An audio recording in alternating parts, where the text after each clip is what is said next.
Everybody, welcome back to another episode of Terp Talk, brought to you by Persepolis Brands and Compassion Co. I'm your host, Sarah Tokes. Today we have Nate with BelCosta Labs. What's up, Nate? How you doing? It's great to see you. It's great to be here. It's great to see you guys. Thank you for having me down. Yeah, of course. Thanks for coming out. We really appreciate it. I see you brought some Connected 710 collab. You want to talk about that a little bit? Yeah, two companies that I have the pleasure for testing with. They're both, very ethical, high-end, top-shelf companies.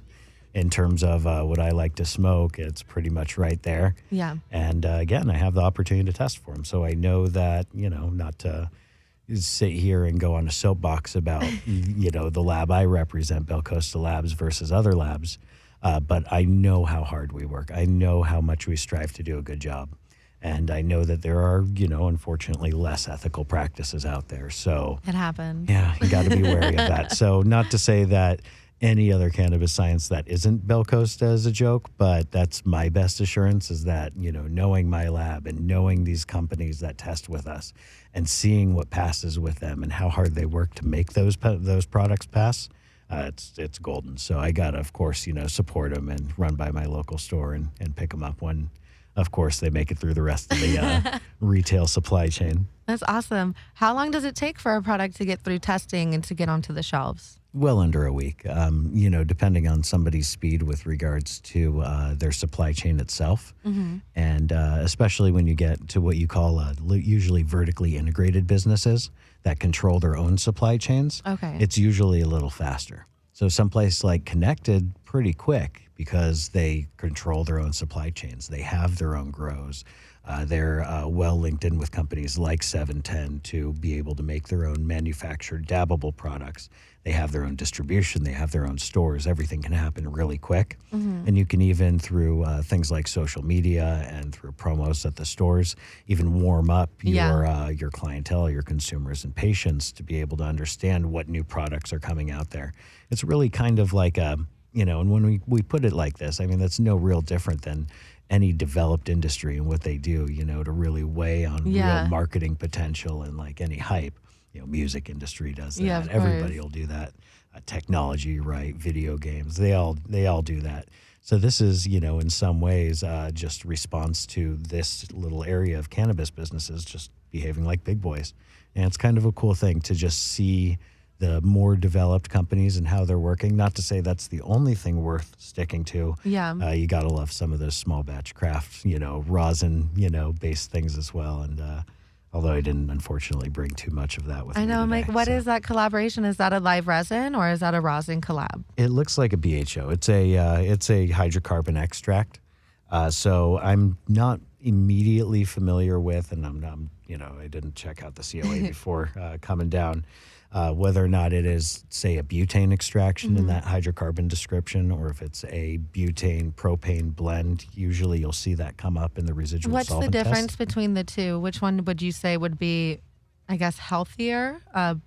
Both could be just considered as healthy. Really? Well, because you're really you're basing this all on having purged out all of those solvent, or all those solvents, all of that solvent material. And as long as you've purged out that solvent thoroughly, you're really not looking at any negative health aspect. You could even suggest that, in the day of the life of the American citizen, it's almost impossible to stay away from any product that doesn't have solvent in it. Yeah. I mean, think about like Sprite. Like, there's nobody standing over a vat, squeezing lemons and limes into that, right?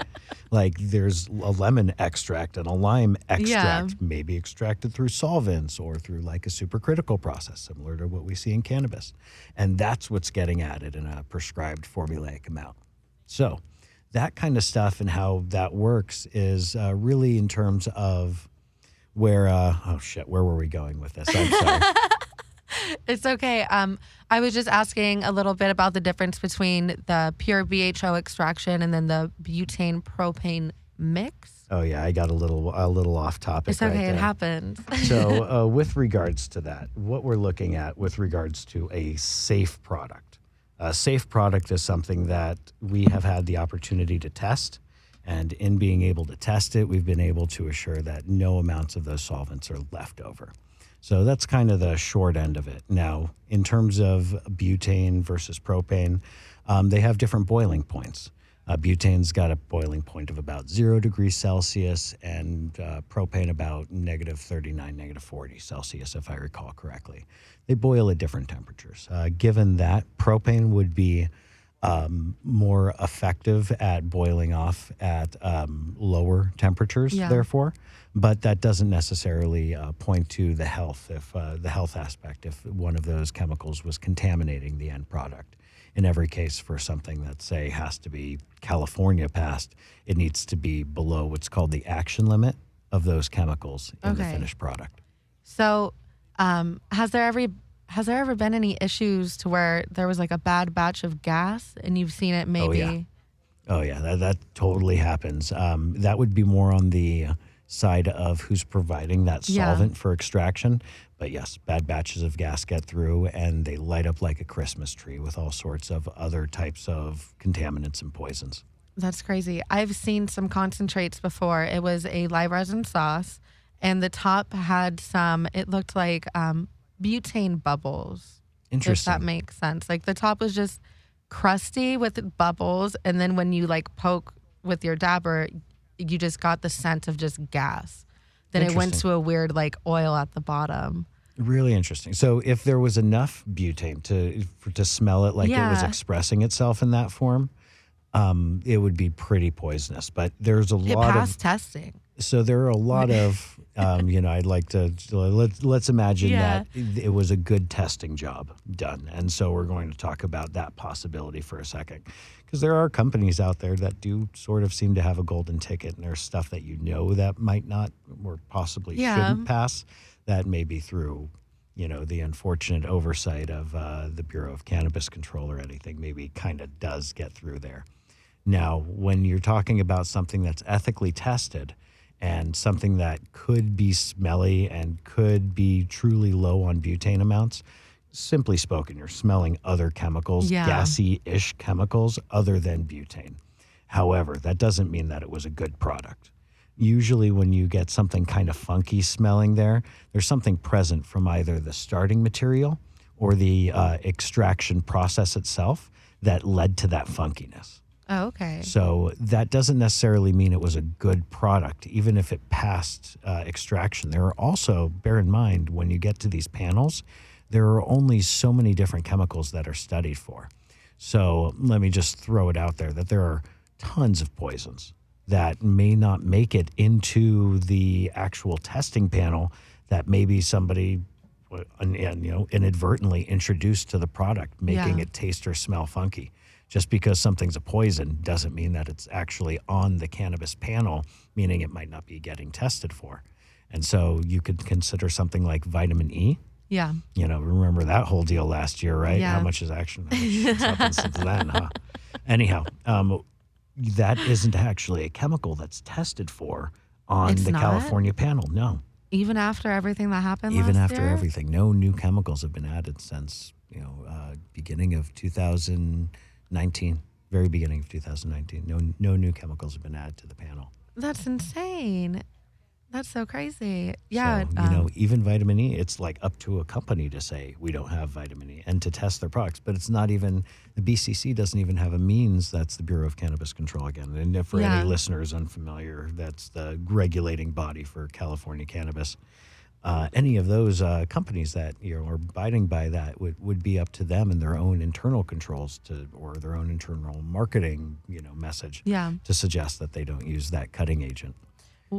But so just in case just because something might be bad for you doesn't necessarily mean it's in the panel. And so maybe there was another type of contaminant. Who knows? Yeah. Pure liquid rubber, glue, rubber cement, some frickin' pine tar. I don't know. People can use that and concentrate? I don't know whether or not to trust it because I run a lab. And so my means of trusting things means I'm testing it and I'm, knowing exactly based on a chemical standard what I'm looking at.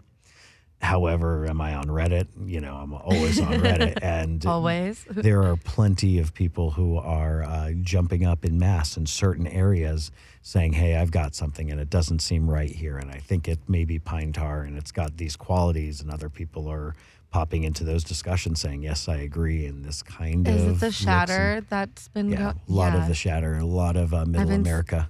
I've been seeing it on the Blacklist XYZ. They always post like what's going on in the industry. If you don't follow them, make sure to follow them.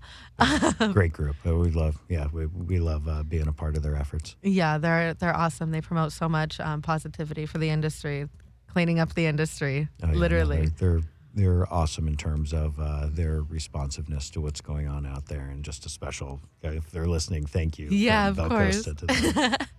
So when it comes to the whole with vitamin E, why would people put that in a cartridge, or in cannabis products? So that would be a way of stretching out your yield. Okay. And the way of putting that, and let's just use basic numbers. Let's say you make 1,000 grams, and you're going to fill 1,000 1-gram cartridges or 2,000 half-gram cartridges with your 1,000 grams. Now, let's say you wanted more than to sell 2,000 cartridges. Let's say you want to sell 2,200 cartridges. Basic math suggests that you would use a 10% diluent, a 10% cut of vitamin E or of your cutting agent that you would be formulating into your then vape pen, oil, your vape pen based product before it gets injected into the cartridges. So when we're talking about something like that, it's a way of making more money. Now, bear in mind, if we're talking about a 10%, I mean, a 10% dilution, overall, instead of, again, 2,000, you're trying to make 2,200 by adding an extra 10%. You've also brought down the cannabinoid and possibly, we can say at least natural terpene profiles as well, because that offsets, and anything that's now a cutting agent is not THC, for instance. So you don't see as much of this in the legal industry. A lot of those companies, vape companies that have survived since, VapeGate hit last year, a lot of those companies are actually selling based on highest THC. Well, you don't get highest THC if you're using a cutting agent, which is why, and this was even happening since before that whole VapeGate thing. Yeah. The idea being that very few companies in the licensed legal industry were using vitamin E or were using any cutting agent because they were more concerned with the higher sales potential of having a high THC product. And if you're cutting things down, you'll never get a high THC product, right? The guy who doesn't cut his stuff will always, have a stronger chemical profile. That's so crazy. So you get like the give and take of, cutting down a product. Why do they cut it? Well, so they could sell more products for the same price. And by that means they're, padding their business. Yeah. Not how I would prefer it. No, we're quality over quantity folk, right? Yeah. And the cannabis industry is all about compassion, so you shouldn't be. Well, I hear that, for people who are smoking that stuff, and it wasn't just the, examples aside, it wasn't, I think, just the 10% cuts that were really making the news.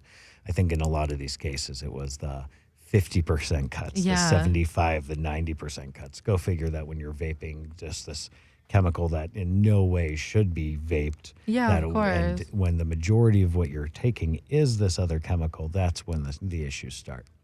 So what you ended up seeing too, and from just, interviewing a few people and some family members who live across the country, when you did have stuff that was cut down really hard, you actually didn't get that high off it from what I understand. You'd end up going through a full strength vape pen much slower than you would with those vape pens with heavy cuts in them, because the heavy cuts you're puffing and never really feeling how you're trying to feel by smoking a vape pen. However, with full strength, it might ring the bell, so to speak, right away. Of course. So you've got that, let's call it, a separation of, again, quality versus quantity. And so it really does kind of spell out the idea that cannabis being cut down isn't really, a thing that it should go through. Now, on the other hand, I would disagree with saying high THC is all that matters either. Yeah. What do you feel matters? Well, I'm partial to a high volatile content. So usually what people would call high terpene content. Okay. So I would call something flavorful versus something that's meant to punch me in the head as hard as it can way more enjoyable in the cannabis, on the cannabis side of things. It's just a better experience. And generally speaking, I end up smoking a little less because it's just a more broad, complex experience. There's more to it than that. So things that are, I would say, more complex in terms of their chemical profiles is where I'm at. High terpene content would be awesome, not just high cannabinoid content, but a more diverse cannabinoid content. Something around a 1-to-1 would be amazing, but you seldom see 1-to-1 flowers and stuff like that these days. Yeah. The only 1-to-1 I've really seen is just a THC CBD ratio. Are you able to do a 1-to-1 with other cannabinoids as well? Yeah, I've seen people mention 1-to-1 with regards to sleep aid products as a CBN to THC to CBD. Oh, wow. So I've heard of that. Now, that's a from mouthful, labeling, but that sounds like it'll knock you out. It sounds like it's the right medicine. Now, what concerns me a little bit about that is from a labeling perspective. Yeah. Now, the way the state makes everything go from a labeling perspective, everything has to be within 10% of your label. So if you think about the difficulty with even being a 1-to-1 and staying within 10% of both of those numbers simultaneously. Having to do it with 3. Because if you have a 1.11 to, if you have a 1-to-1 and your test results come out as a 1.11 to 1, you technically have to relabel everything because you're outside of that 10% threshold. Do you see what I'm saying? Yeah. So 10% is one thing when you have a prepackaged pack of joints and it says 25%. And it comes out at 23% for the flower. Some people might not relabel their 25% to back to 23% because 23% is within that 10% threshold. And that's part of the allowance given by the state when it comes to labeling. But that 10% threshold with a ratio type number, especially two numbers that are supposed to be relatively close to each other, the state tears those apart. That's why you don't see that much stuff labeled as 1-to-1 these days. It's because it's damn near impossible to have products that are consistently 1-to-1 and hence prepackaged that way. That's so insane. I wish that they would kind of just lighten up Back a bit. off a little bit in that way, right? Because 1-to-1 is an awesome medicine. And if it's 0.9 to 1.1, I mean, really, the fact that it's now it's now like no longer really feasible to sell that kind of product because that's almost unpredictable to know those numbers.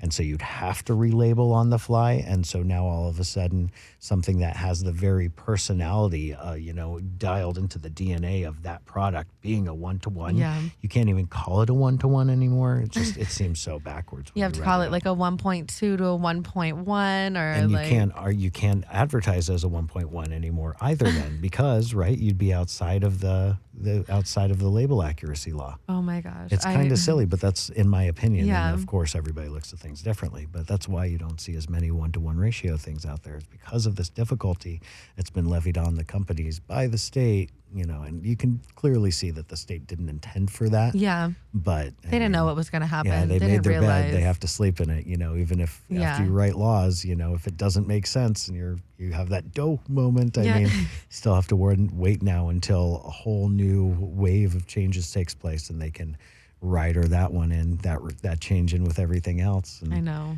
It's still a young industry, but it is. It's surprisingly young, Yeah. Oh yeah. No, it's very, you got to give it up for those companies that are being mature. Yeah. But they're, unfortunately, we had to start immature. That's how these cycles go. That's how life goes, I guess. Yeah. Right? So, yeah. One thing I've been kind of seeing on the market or hearing about is CRC. Yeah, that's the color remediation. Are you familiar with what that means, or would you like to know? Yeah, I have a bunch of questions on CRC and is it like bleaching your sort of not. Now let me try to explain this from a standpoint of your understanding of butane extraction. Okay. Do you understand butane extraction? Yes. So if we mention that there are essentially two different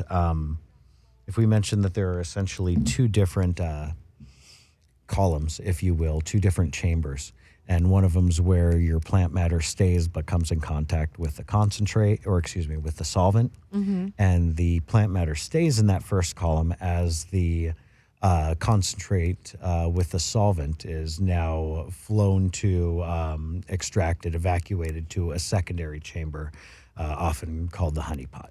Okay. So between these two stages, you'll have very frequently levels of filtration happening, which might be referred to as color remediation. But there may be other things that are being remediated as well. But it's worth mentioning that in these filtering compounds, very often like a silica-based compound, these filters that are created are going to be, changing certain things. They'll be filtering out certain chemicals, among which the colors. And so I think that's the most notable change that you'll see from employing this type of approach. Although it is worth mentioning that in employing this type of approach, there could be things like pesticides remediated out as well through some of these silica compounds. It just depends on the extraction type and on the extraction hardware used. So by adding this extra filter element that the solvent is going to pass through after making extraction from the plant matter itself, we're now going to see this cleaned up version of the extraction plus solvent end up in the honey pot as all of the solvent is recovered. We're going to see a little bit of a different chemical profile in the actual extracted product, that being that whiter looking CRC style. I find that the cannabinoid content in those products is a little higher. You see that too, where they go up from maybe 65, 70 to maybe closer to 80. Yeah, and always. Then I find that the flavor, although we don't really see terpene results on those types of products as often as we see cannabinoid results, which are always there, of course. Yeah. I feel like they're not as flavorful. Do you share that with me as well, or do you think it really it's just depends on what batch? It may be more strain-based too, to suggest, because what's happening are there are chemicals being filtered out. Now, those chemicals being filtered out are allowing the THC to be a greater amount of the overall extracted yield, hence a higher THC or higher cannabinoid content. That's kind of cool, right? Yeah.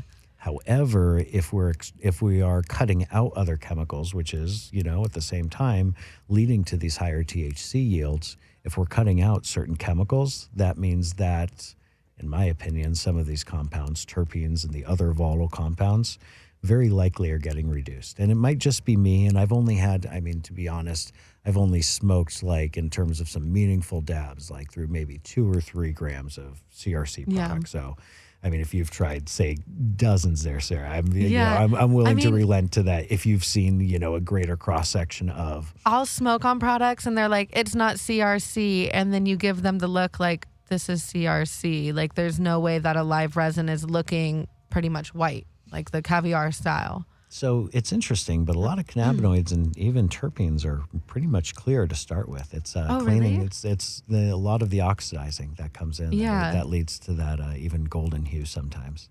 Oh wow, I didn't realize that. Yeah, it's if you have non-oxidized cannabinoids, terpenes, then there are a lot of conditions that I'm kind of glazing over to make this statement. But very often you can go in depth. It's okay. So. When it comes to the color of live resin, this is such like a random question.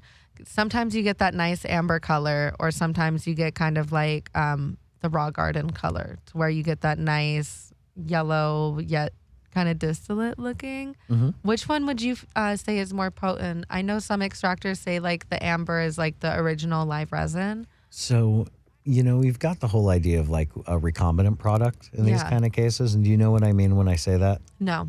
So recombinant product, if I mention like a single source extracted product, like a vape pen that was single source versus something that's recombinant, would that make a little bit more sense? Like single source might be the a single batch of say sauce that was pulled off of just one extraction, and more or less with minimum formulation, that being for the most part what you're smoking in that pen.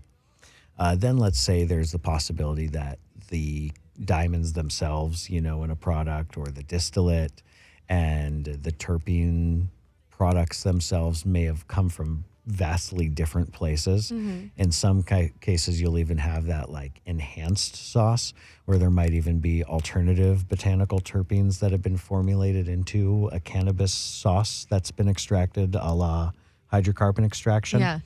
So when I mention a recombinant product, you'll have something that's like multiple different sources there. There are a lot more possibilities when you're talking about a recombinant product. More possibilities for keeping it on the rails, more possibilities for keeping a consistent color and a consistent texture and viscosity in something like that.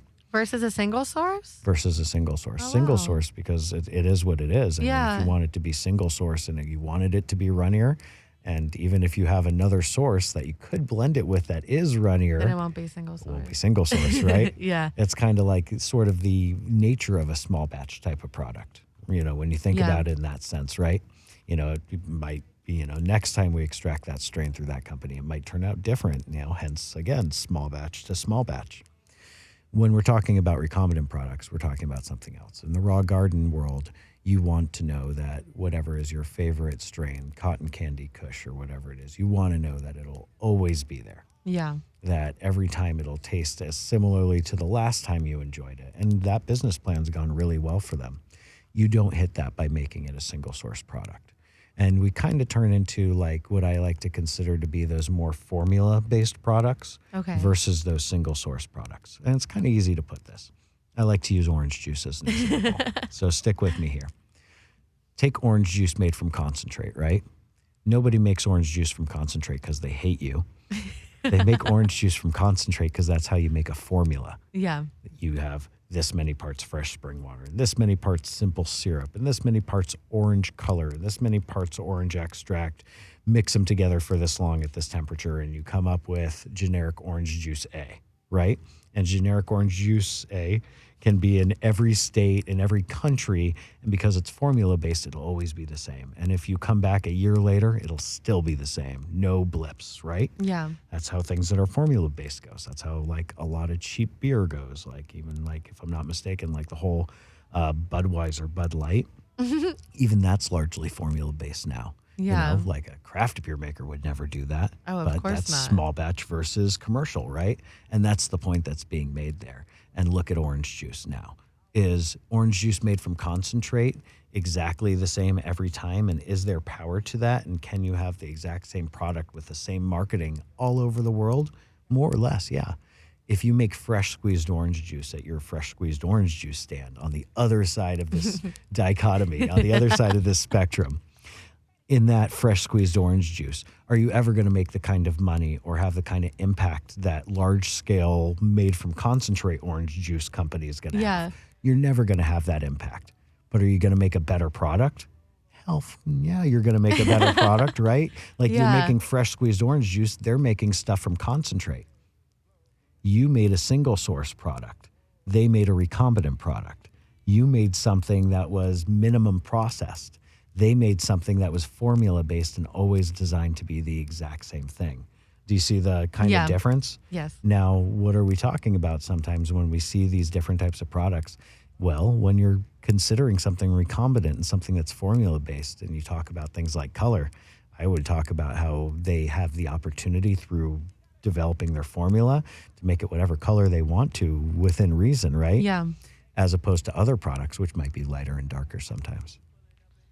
That was the best answer to that. That was so in depth. I feel really strongly in terms of helping to educate people in terms of with cannabis, how small batch craft versus large batch commercial exists. And if I'm neither one's condemnable. I mean, I'm not saying like you should hate Budweiser because of what they're doing and only like craft beer. Yeah. The craft beer batch that you had last month, that was fantastic. If you go back to that same brewery and have that same beer again, it might not taste the same. Like there are fallacies to small batch and craft. You might buy something and not like it as much, right? As opposed to, and no, as a business owner. I mean, as a craft business owner, I mean, you'll love your product. You'll feel great about what you're making. You'll feel great about that few number of people who get to try it out. But you're not, a commercial producer. You're not buying an island off of your microbrew, right? Not those at all. island buyers are those dudes who found out how to do the same big message worldwide. And so that's, when we consider like, the identity of a product, the identity of a company. I feel like it really does kind of come down to those areas. And I really do, because it's so easy to understand with something like orange juice or beer. Yeah. And it exists in cannabis too. And I feel like that's a message that people are just starting to grasp now. Oh, yeah, of course. And especially with new consumers coming into the industry, they kind of want to... All right. Go and take your dab. All right. I'm going to But put new this in the air. consumers kind of want to learn more about those... more about those smaller brands instead of just walking into every shop and you can go get the same thing, whether it's like Raw Garden 710 or those bigger names, Elian and all that stuff, Friendly Farms. But I don't know. I'm more like small batched. what do Yeah. I say? It's the whole, quality over quantity thing. Yeah. And I'm definitely in the same boat there. I feel you on that. Like, I'll wait for you to take your dab. Enjoy your dab. But how does that taste? Pretty amazing.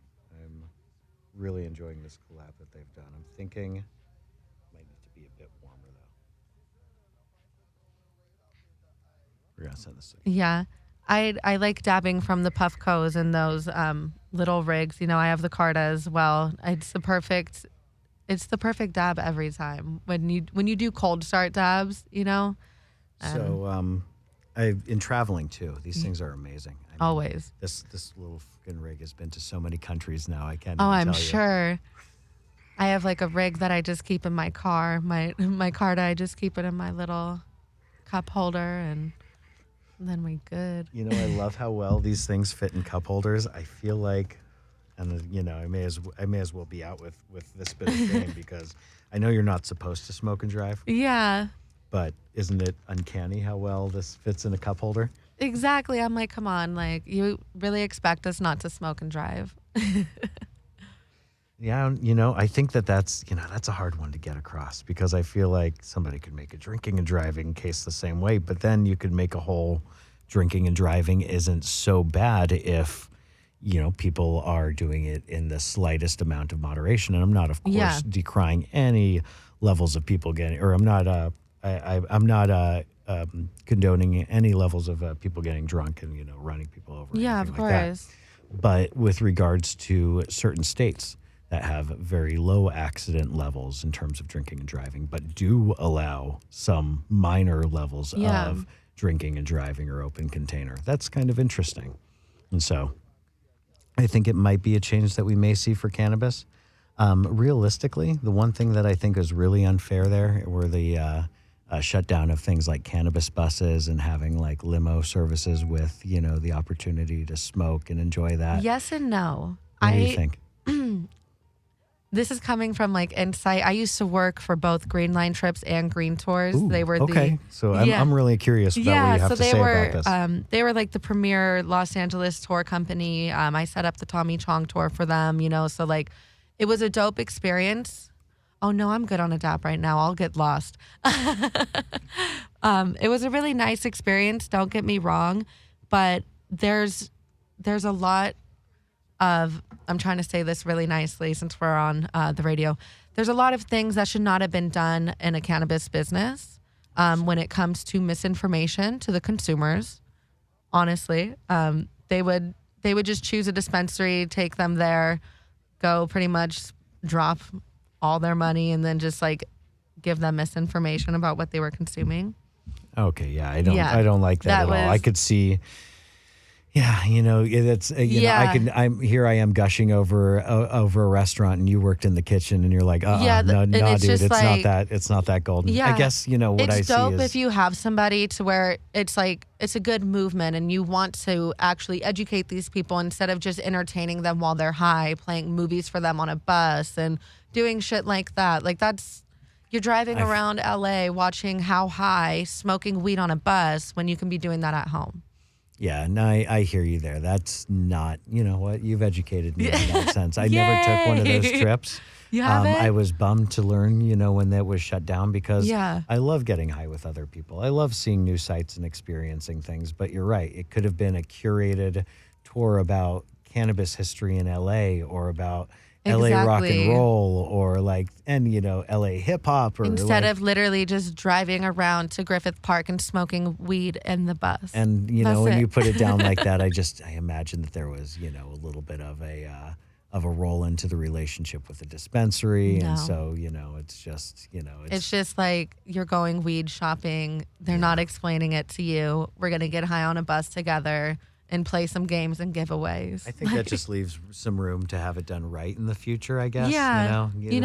I can't how I see would want to it. do it, but I hear you. Okay, Yeah. you know what? You've taught me something today. I'm going to work with that. What I would like to see happen, which would be similar to the whole weed tours, is kind of like a wine tour for weeds, where you can go See, to. that's what I imagined it would Yeah. be like, and I get, you know what it is I'm just, it's in my mind, this ideology of how I would want to see it Exactly, done. me and that's too. How I, That's why I'm like, and why that's isn't how this I done? assumed that it would exist. But you know what? You're right. And it's just, it really, that's barely a foundation. Let's see this done right? I think Mike Tyson is building a ranch in California City or somewhere I've closer met with to a couple Vegas. of those guys now. They've actually been down to our lab to check us out. So Oh, that's kind of awesome. fun. Yeah. That's so cool. Maybe, hopefully, some educational, scientific plug-in on that, because I'm biased, obviously, but that's what Yeah. I like to see is, people being informed, being educated.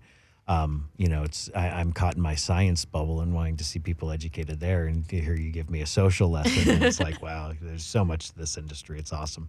When it comes to labs, would you guys be able to do anything to like further educate consumers? Are you able to maybe like host events there, do like open So, lab night? Hosting events is a little tough, and open Yeah. lab night is a little tough. I However, don't it's such Yeah. a tightly controlled area with so many expensive pieces of equipment and instrumentation, and so many people working, and they're very focused flow, and you Yeah. don't break that focus. Oh yeah, of course. You work by a chain of command if you want to tap somebody on the shoulder, Mm-hmm. so to speak, because you don't interrupt people what they're doing, and the workflow and their focus and everything else that comes along with that. So what you end up seeing instead is, to answer the first part of your question with regards to educating the consumer and trying to make lab testing a little bit more familiar and everything that goes along with cannabis science. Yes, I've been working for years in cannabis education and trying to get the word of familiarity with cannabis, both from a consumer and from a business standpoint, out to as many people as I can. The platforms that are used for that. Right now, Long Beach City College, LBCC, is working with the Long Beach Cannabis Association to develop a series of classes, a whole course that's specifically cannabis, that's going to be at their college in the coming months. It's going to launch this summer, and I'm involved in a couple of those classes Oh wow, that's so cool. as a guest teacher and as the person who's put together that presentation. So there's a gentleman named Joe Rogaway, who's a lawyer, who's going to be the official teacher of that class. But the reality is that there are about a dozen professionals that are backing him up, and each class is going to be covered by those professionals. I do a lot of bud tender training because from a science perspective, I onboard people with their understanding of cannabis, and to create a baseline so that one bud tender would talk about the same product the same way as another bud tender in that same shop, which is hugely important. Obviously, if you've ever heard of two bud tenders talk about the same thing. Yeah, two I different come from the ways. bud tending background. I know how important it is to be able to. I mean, actually how educate. grating is that when the other bud tender, you don't want to interrupt them or be Yeah. rude, but another bud tender says something that you would totally disagree with. And all you You're feel like, is honey, no. all you feel is like misinformation just sprouting. And how about misinformation being carried so much faster Yeah. and further for some unknown reason than good, smart information, right? So with that much said, the opportunity to help people and educate them, LBCC through the City College, awesome experience, awesome opportunity. I'm doing what's called Cannabis Workshops, which are designed to familiarize people in the industry with other license types. I'm doing those every 2 weeks on Tuesday nights. That's so cool. Through the LBCA again. So if anybody listening, if there's anything to look up from Yeah. that, I know on Instagram it's the LBCA, and I believe that's their URL, their website as well. And you're able to use that to register for these classes. I have more classes and more education efforts than that, but let me leave it to you and for the next steps. And if you'd like to talk about that some more, of we can. course. I think we're all out of time for this episode, but we'll definitely be talking more, and you'll be seeing more Terp Talk and BelCosta collabs in the future. Thank you again, Nate, for coming out. I really appreciate it. If there's anything you wanted to say before signing off. I'm happy to, there's so much to cover. Is it okay if I drop the Instagram handle and all that fun do your stuff? thing. So BelCosta Labs is somebody worth following. We try to stick all to education on our social media pages. I go by Canacentric on a lot of Instagram and other platforms, and try to stick to both through certain, educational types of efforts, as well as just putting a good word out there of cannabis and best use, best practice, best science, best everything. Awesome. Again, thank you so much for Thank you coming for having me. through. This I is appreciate